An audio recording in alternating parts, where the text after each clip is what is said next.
semuanya, tahukah kamu apa itu NoSQL? NoSQL merupakan singkatan dari Not Only SQL yang bersifat tanpa relasi. Artinya, NoSQL ini bisa kita gunakan untuk mengelola database tanpa query yang lebih kompleks dan lebih simpel. NoSQL memiliki skalabilitas yang lebih tinggi untuk berkembang menyesuaikan kebutuhan data. Sistem manajemen database ini paling cocok untuk mengelola data dalam jumlah besar atau big data yang datanya bisa berubah-ubah. Berbagai perusahaan besar seperti Google dan Facebook adalah contoh perusahaan yang memanfaatkan NoSQL dalam bisnis. Hal ini terjadi karena kemampuannya yang mendukung fitur real-time pada aplikasi web. Cara kerja NoSQL. Setelah kita mengetahui pengertiannya, memahami cara kerja NoSQL database adalah hal yang wajib bagi kita yang belum memanfaatkannya. Berikut ini contoh pemodelan skema yang bisa kita pelajari. Jika dalam database relasional terdapat tabel buku yang sering terpisah dengan tabel lainnya sehingga memiliki primary key dan foreign key, beberapa contoh kolom pada tabel buku yaitu ISBN, judul buku, nomor edisi, kemudian tabel penulis yang memiliki kolom ID dan nama penulis. Model relasional memang didesain dengan tujuan untuk mengaktifkan database melalui tabel yang saling berintegrasi. Tujuannya untuk mengurangi redundansi dan sebagai penyimpanan. Lalu, untuk database NoSQL adalah berupa penyimpanan data dalam bentuk JSON.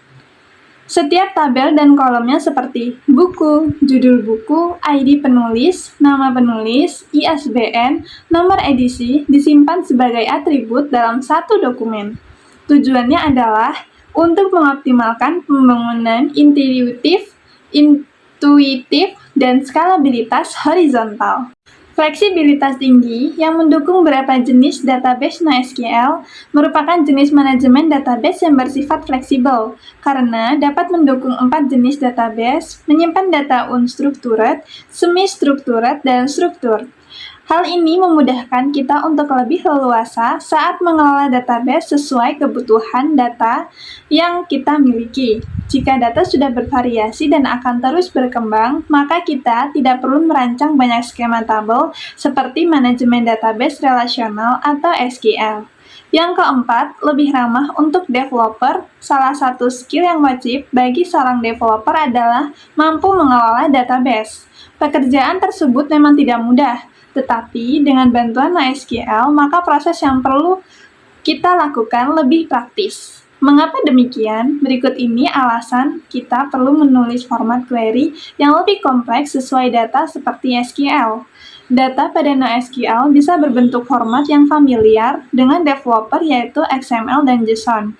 Kita dapat menampilkan data dengan lebih cepat tanpa harus membuat skemanya terlebih dahulu. Database dalam NoSQL bersifat gratis dan open source, sehingga kita lebih menghemat uang jika kita ingin mencoba kecocokannya terlebih dahulu. Sekian dari saya akhiri. Terima kasih.